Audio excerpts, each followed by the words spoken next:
Ok. Perfectamente.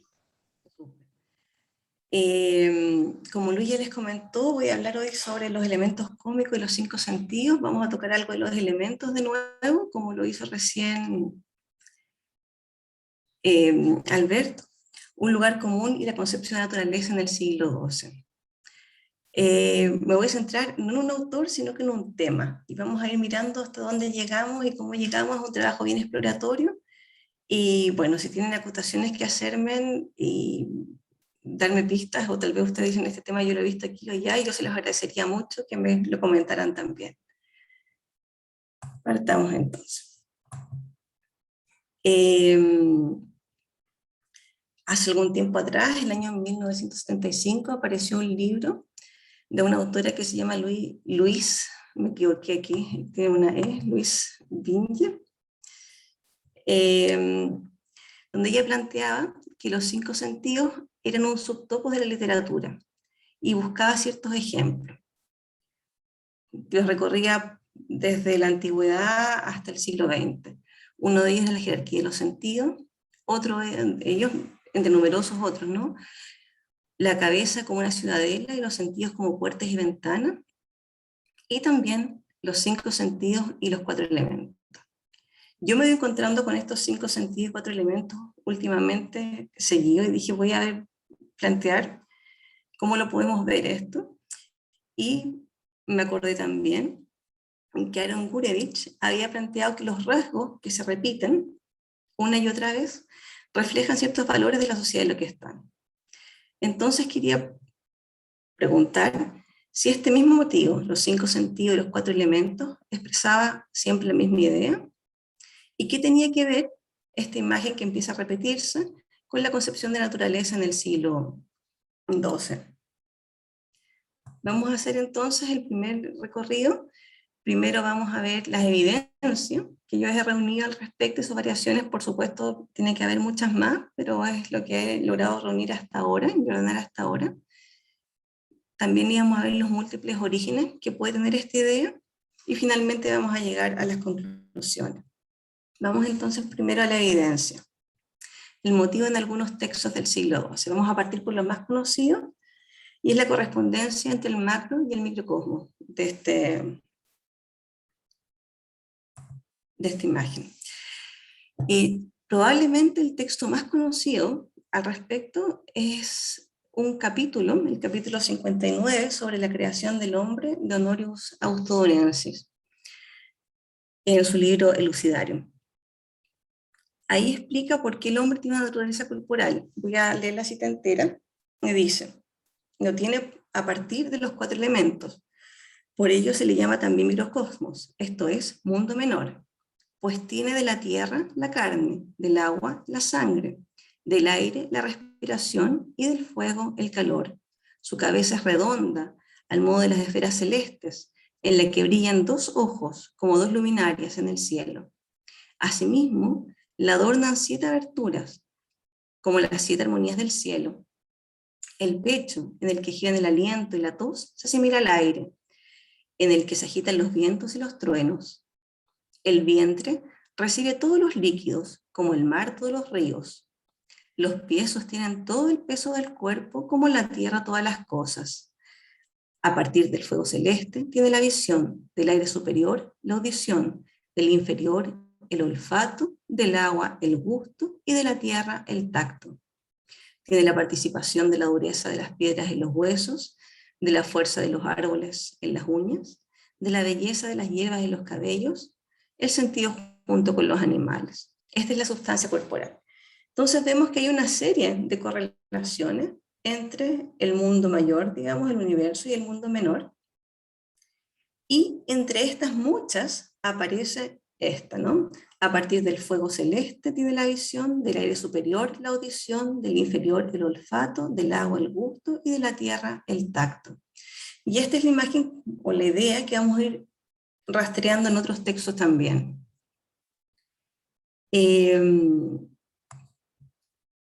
Tenemos asociada a esta imagen asociada a esta idea, una imagen que proviene de un monasterio en Pfäffiking, del monasterio de Pfäffiking en Ratisbona, en Regensburg, y que fue hecha alrededor de 1158 la escritura y 1165 los dibujos. Es más conocida por otros dibujos que no vienen al caso, pero acá tenemos una representación precisa de la idea de Honorio. Tenemos los 7 planetas, contando la luna y el sol, que concuerdan con los ojos, los oídos, las fosas nasales y la boca. Tenemos aquí, en estos lemas, que dice: a partir del fuego, la visión; a partir del aire superior, la audición, y del inferior, el olfato; a partir de la tierra, el tacto; y a partir del agua, el gusto. Si ustedes se fijan también, están los 4 elementos puestos en las esquinas, y hay unas leyendas que los enmarcan. Lo que dice es lo siguiente: aire, la leyenda que los enmarca, ¿no?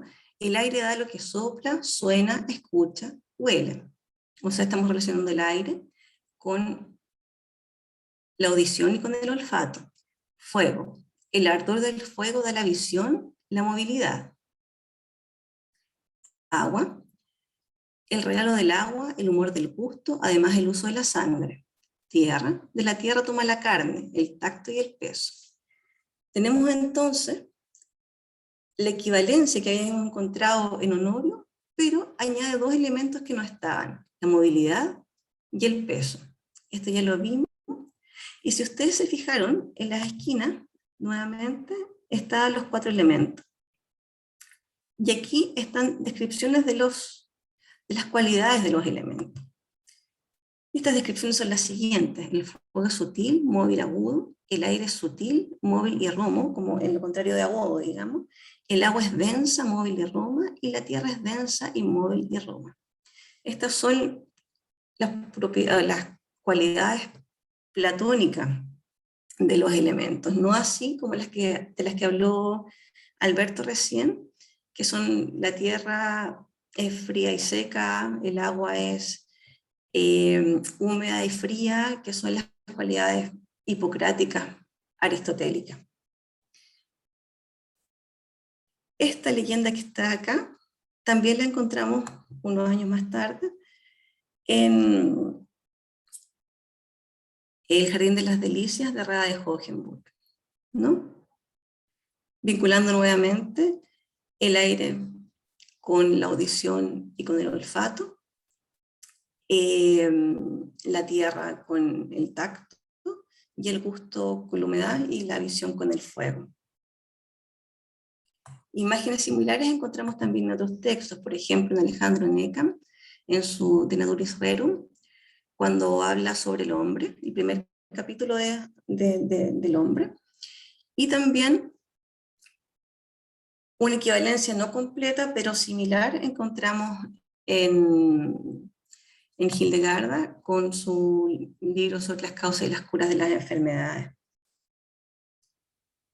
Otro texto muy conocido, con el que se ha ilustrado este tema, es el texto de Bernardo Silvestris, La Cosmografía. En la Cosmografía tenemos un libro dedicado al macrocosmos, un primer libro, y un segundo libro dedicado al microcosmos. El microcosmos contiene bastante información médica y termina en 2 capítulos donde habla de los sentidos. Aquí recogí el pasaje que más tiene que ver con nuestro tema. Lo leo también. Los sentidos se originan desde una misma fuente, pero realizan diversas acciones. Aquel percibe los colores, aquel los sonidos, el siguiente los gustos, este otro los olores. Los sentidos tienen una inteligencia afín a aquellas cosas de donde surgen. Sin fuego no hay visión, sin aire no se compone el olfato, ni se forma la audición.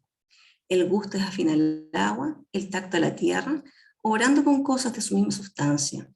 Los sentidos perciben de acuerdo con la cualidad del elemento del que están compuestos, de acuerdo a un criterio de similitud. Si bien tenemos nuestras equivalencias, bien similar a la que encontramos en Honorio, encontramos otros puntos aquí. Por ejemplo, el origen común de los sentidos. Se originan de una misma fuente.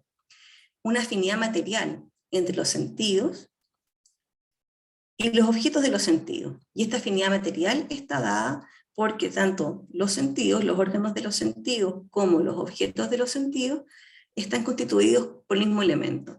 Esto que suena tan extraño, hay que imaginárselo así. El ojo tiene fuego, tiene luz, y puede ver por eso los colores cuando hay luz. Básicamente es esa la afinidad material. Y la idea básica aquí es que lo similar conoce por lo similar. Ahora bien, no nos encontramos esta idea solamente en textos que se refieren a la equivalencia entre micro y macrocosmos, sino que también en textos referidos al cuerpo y su composición. Por ejemplo, en una suerte de enciclopedia anónima llamada la Apex Physical, la corona de la naturaleza, o el culmen de la naturaleza, tenemos una tercera parte donde se discuten las distintas facultades del alma, y entre ellas se discuten los 5 sentidos, y cuando llegamos a la discusión sobre el olfato encontramos lo siguiente. Hay que observar aquí que, según la naturaleza de los 4 elementos, debiera haber solo 4 sentidos del cuerpo, pero el humo está entre el agua y el aire. Para que el animal no careciera de conocimiento de la naturaleza del humo, el creador de la naturaleza fumosa hizo un tercer sentido, a saber, el olfato, que sigue la audición. O sea, nos encontramos de nuevo esta idea de 4 elementos, casi 5 sentidos, tenemos 4, pero hay un sentido que está, o sea, hay un objeto que está entre medio, que es el humo, y este humo estaría entre el agua y el aire. No, entonces el olfato se identifica con este humo y no ya con este aire inferior. Y también tenemos la idea de un creador que hace coincidir la naturaleza humana a través de un tercer sentido con este humo. Una idea bastante similar encontramos también en Guillermo Santiarri, en Sobre la naturaleza del cuerpo y alma. En el libro sobre el cuerpo dice, voy a leer solamente aquí abajo, pues la visión es naturaleza ígnea, la audición aérea, el olfato fumoso, de naturaleza fumosa, el gusto acuosa, el tacto terreno. Nuevamente entonces nos encontramos con la afinidad material entre los sentidos, los elementos y los objetos de los sentidos, y con esta idea de que lo similar conoce por lo similar. Fuera de esta, nos encontramos con textos que se refieren al alma y a su unión con el cuerpo, donde también se usa esta misma expresión.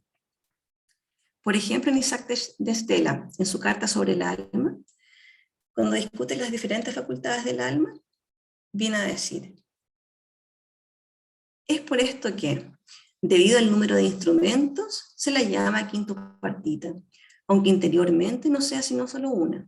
El fuego brilla en los ojos que corresponden por posición y composición con el fuego y con la luz.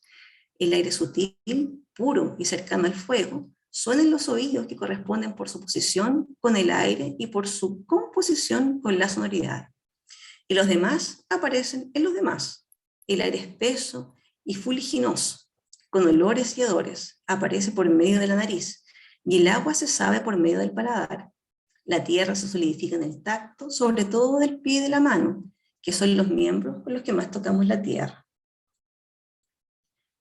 Bastante similar es un pasaje de Alquirio de Claraval, que tiene como referencia primera este texto que vimos recién, o sea, la primera parte en realidad del sobre espíritu y el alma tiene como referencia primera la carta sobre el alma de Isaac. Lo que quiero destacar aquí es lo siguiente. Tenemos, como también en Bernardo Silvestre, un principio, un mismo principio, que se define a través de los sentidos, de los 5 distintos sentidos, una correspondencia por posición, dice él, o sea, hay una jerarquía de los sentidos por el lugar que le corresponde a cada uno.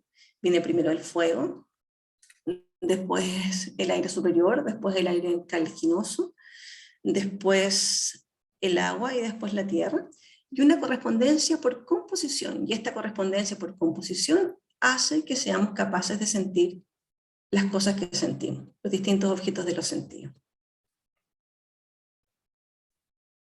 ¿Cuáles son los orígenes de estas imágenes? Bueno, hay varios, y yo no voy a discutir todos, de hecho me voy a saltar a Aristóteles porque si no se me complica un poco la película. Primero tenemos las traducciones médicas de la segunda mitad del siglo XI. Aquí me voy a referir básicamente a dos traducciones médicas. Una es el libro de todas las técnicas, el Pantecni, una traducción de Constantino el Africano del árabe, que es una cierta enciclopedia médica, y también el Premnon Physicon, que es una traducción que hizo Alfano de Salerno de un libro griego del siglo IV escrito por Nemesio de Mesa, de quien tampoco se sabe mucho. Lo importante aquí es retener lo que dicen estos textos. ¿Qué dicen? La sensación se entiende como una alteración. Esta alteración la perciben los órganos, las facultades de los sentidos, y esto se percibe porque hay una cierta naturaleza elemental que corresponde entre sentidos y elementos de los sentidos. Y me pasé por acá. Entonces, también como nuestros textos, aquí se destaca la correlación entre tacto y tierra, visión y luz, oído y aire, y gusto y agua. En los Pantecni se ordenan los sentidos y dice así, según su sutileza. Los ojos son más, lo que actúa en los ojos es más sutil que aquello que actúa en los oídos, que aquello que actúa en la nariz, que aquello que actúa en la boca. Y por supuesto que el tacto.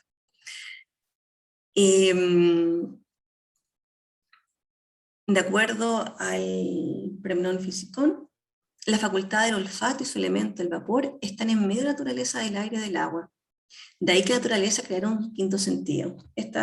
Aquí vemos de dónde viene la cita del Apex Física. Y de acuerdo a los Pantecni, la naturaleza del olfato es fumosa, y esta es la palabra que ocupa. Al parecer bastante libremente Constantino el Africano para traducir el árabe. ¿Cuál es la otra fuente importante? Pareciera ser la traducción y el comentario del Timeo platónico por parte de Calcidio. En esta traducción se conserva la asociación explícita entre el fuego y la visión. También en el comentario hay una correspondencia entre aquello que puede tocarse con la solidez de la tierra y entre aquello que puede verse con el fuego. Hay una equivalencia entre la composición elemental del mundo y la del cuerpo. El hombre se llama explícitamente hombre como pequeño mundo. Y aparecen también las características de los elementos en el comentario, que son las que encontramos en la miniatura del manuscrito del Glosarium Salomonis. Fuego sutil, móvil agudo, aire sutil, móvil romo, agua densa, móvil roma, tierra densa y móvil roma. No es el único texto que transmite esta imagen. Esta descripción de las cualidades también se encuentra en Isidoro, en la Natura Rerum. Si bien él no le llama sutil, sino que le llama tenue, tenuis. Y por supuesto, como también mencionó Georgina anteriormente, tenemos aquí a Agustín, que aparece siempre, que tenemos algún texto y de dónde viene. Y el texto en cuestión es el del Génesis a la letra. En el capítulo 3 tenemos una equivalencia clara entre los 5 sentidos y los 4 elementos. Fuego, ojos, aire, oídos, naturaleza húmeda, los equipara al olfato, que capta vapores húmedos y gusto, aguas densas, tierra, tacto. Y en el capítulo siguiente, dice también que el alma ejerce mediante un cuerpo más sutil la facultad de sentir. El movimiento en todos los sentidos comienza por la sutileza del fuego, pero no llega al mismo resultado en todos los sentidos. O sea, esta idea que habíamos visto en Bernardo de Silvestri, también en los textos cistercienses, que de una sola fuerza aparecen todos los sentidos, de una sola potencia, por decirlo así. Y bueno, y la vista consigue la luz, el oído penetra hasta el aire más puro, el olfato que lo cambiamos de naturaleza húmeda y aparece atravesando el aire puro y llegando a la evaporación húmeda, y aquí hace la acotación que el aire es más denso. el gusto llega hasta la humedad más corpulenta y el tacto llega hasta la pesada tierra. ¿Qué podemos decir entonces de esto? En primer lugar, ¿es un mismo motivo? Tenemos varios motivos al parecer. Uno es creacional, los elementos como la huella de la creación del cuerpo humano. Otro, los que se ciñen más a los textos médicos, hablan de un motivo composicional, lo llamé así. Es la noción de una arquitectura elemental, de una arquitectura que parte de los elementos que va configurando las distintas partes del cuerpo. Tenemos también que responde a la unidad psicofísica del hombre, en los tratados cistercienses. Se quiere destacar aquí la acción del alma en el cuerpo. Entonces este motivo de 4 elementos, 5 sentidos, adquiere un valor distinto dependiendo de la obra y de la parte de la obra en la que esté inmerso. En estos primonidemas bien activa de los sentidos, y el olfato, porque se asocia a veces con el humo, a veces con el aire, y como vimos recién con Agustín, incluso con la humedad, pareciera ser un indicador de qué fuente se está utilizando. Otras conclusiones. Las posibles influencias cosmológicas, médicas y teológicas, no son siempre fáciles de rastrear. Esta resonancia de la que hablaba Georgina, ¿no? Nos estamos encontrando con ella aquí también. Hay elaboraciones que combinan las distintas ideas. Este motivo de los 4 elementos y los 5 sentidos, hasta donde he sido capaz de estudiar, parece encontrarse más frecuentemente en este siglo que en los anteriores. No aparece así en Isidoro, por ejemplo. Y este motivo específico parece también no estar en autores como Adelardo de Baz y en Guillermo de Conche, pese a que este último autor tiene una elaboración profunda del tema elementos. Entonces, se ha venido destacando en los últimos años que el interés por la naturaleza en el siglo XII manifiesta un cambio desde la física celeste a la terrestre y se expresa en la física elemental, en esta configuración del mundo a partir de los elementos. Los textos ciertamente revelan un interés por el cuerpo humano y por su composición a partir de los elementos, y en algunos casos incluso por los elementos mismos. Sin embargo, en la mayoría de los textos revisados no se profundiza en esta correspondencia. La correspondencia sirve para considerar, en primer lugar, la creación, y en segundo, no el hombre y su composición, sino su alma, pasando así por el cuerpo. Y la equivalencia entre 5 sentidos y 4 elementos señala en los textos revisados más bien un esfuerzo por entender la relación entre adentro y afuera, entre alma y mundo. El interés por la naturaleza acaba o se convierte en un interés por el alma, pero la comprensión misma de este alma se ve enriquecida por consideraciones de tipo físico y también fisiológico. Muchas gracias.